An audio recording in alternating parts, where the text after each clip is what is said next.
My name is Setsuko Thurlow. I was a little younger than you people, judging by your faces. I was 13 years old, grade 8 student. Japan was losing fast. It was desperate. So they used us as a cheap labor.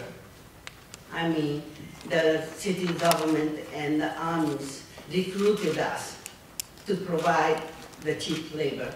I was sent to the farm to help the farmers with the harvest. I was sent to the military clothing factory to make uniforms, to ship to the front, battlefront, tobacco companies, to prepare cigarette packages to send to the front line. This kind of physical labor. We hardly had the classroom instruction in those days. On that day, about 8,000 grade 7 and 8 students from all the high schools in Hiroshima were brought into the center part of the city. And they were to do the cleaning job for the fire lanes. I wasn't there. That's why I'm alive today. I was at Army headquarters, which was about 1 mile or 1.8 kilometers away from hypocenter. A few weeks earlier, about 30 students were selected to be sent to the Army headquarters to learn how to decode secret messages coming from the front line. Like so many American airplanes are heading toward Japan, and that sort of top secret messages are coming. Can you imagine? 13-year-old girl was recruited to do that kind of job. Anyway, that was Monday morning, and I was at Army headquarters, the wooden building, and on the second floor. And the major gave us a pep talk. And this is the day to prove your patriotism, faithfulness to the emperor. We said, yes, sir, we'll do our best. At that moment, we saw the bluish-white flash outside the window.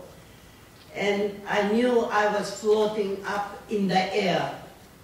All the buildings are collapsed by that terrific blast. And they were collapsing, and obviously my body was falling together with it. That is the point when I lost my consciousness. When I regained the consciousness in the total darkness and silence, I tried to move my body, but I couldn't move it. I knew I was faced with death. Then I started hearing faint voices of the girls around me, my classmates. Mother, help me. God, help me. I am here. So I knew I was surrounded by them, although I couldn't see them in the total darkness. Then suddenly somebody started pushing my left shoulder from behind, and the male voice said, don't give up, keep moving, keep pushing, I'm trying to free you. The huge timber apparently was keeping me down. And you see the sunlight coming from that direction, get out this place as quickly as possible. So I crawled toward that opening of the light. And that's how I came out of the debris. But by the time I got there, debris were already on fire. That meant about 30 other girls who were with me in the same room were burned to death alive. There were 2 other girls who managed to come out. I looked around, although the bombing took place at 8:15 in the morning, it was very dark. Dark as twilight, possibly because of all the smoke and soot and the particles up in the air. Then the soldiers told us, you girls join those people and escape to the nearby hillside. So I looked around and I saw the procession of ghostly figures. I say ghostly figures because they simply did not look like human beings. Their bodies were burned, blackened, and swollen, and skin and flesh were hanging from the bones. Hair was standing up towards the sky, and some people were carrying their eyeballs in their hands.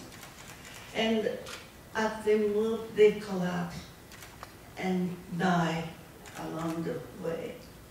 And then their stomach burst open and the intestines stretched out. Parts of the bodies were missing. Everybody was begging for water in whisper. Nobody has the strength to yell, hey, help me, I'm here, I'm having trouble. Or running away to get the help. Nobody, just a shuffling and a fainting voice, please, water, please. We joined those processions, we escaped to the hillside. At the foot of the hillside, there was a huge army training ground. The size was about 2 football fields combined. And that's pretty large ground. Every bit of it was covered with the dead and dying bodies. And they continued begging incessantly for water. But we had no bucket, no containers to carry the water to them. So we 3 girls went to the nearby stream and we washed our blood and the dirt off our bodies and clothes, and we tore off our blouses and soaked them in the water, and we rushed back to put them over the mouth of the dying people, who desperately sought the moisture. And some look at you and thank you, and then the head drops. We did this task all day. We didn't know what else we could do. Nothing else was available. Important thing is I didn't see one single healthcare professional. Nurses and doctors were according to the research, about 90% of those people were killed anyway. Where I was, I didn't see a single one of them. So that meant they had no medication, no caring, and not even water. Just a little drop of water we were able to bring. And when the darkness fell, we just sat on the hill and just sat there and watched the entire city burn all night. We were just stunned without appropriate emotional reaction to what we were experiencing. That's the end of my experience of that very fateful day. Now, the time is limited, I can't go on, but I'd like to say why I keep repeating this memory. Believe me, my heart breaks each time I recall and share with the audience.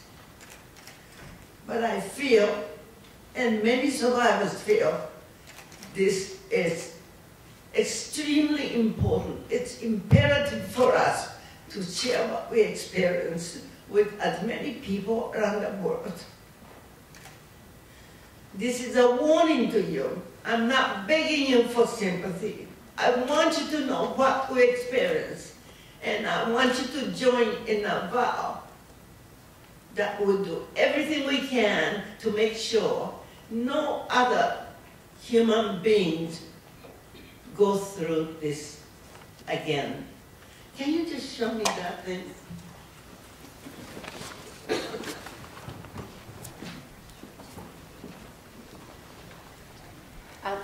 I asked my alumni association of the school I went to in Hiroshima, and I asked them to produce this for me.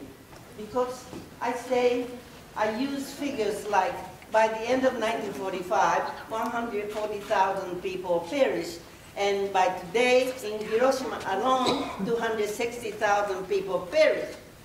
Well, it's just the numbers and figures, statistical figures. It just doesn't reach your mind, your heart. See, there are two lines. But here, Sumimoto Tomoko, those 4 Chinese characters make one person's name. And from my own school, 351 students perished. And I remember many of them because those are the girls in grade 7 and grade 8. By one stroke, those girls' lives, many of them in the center of the city, became carbonized and vaporized.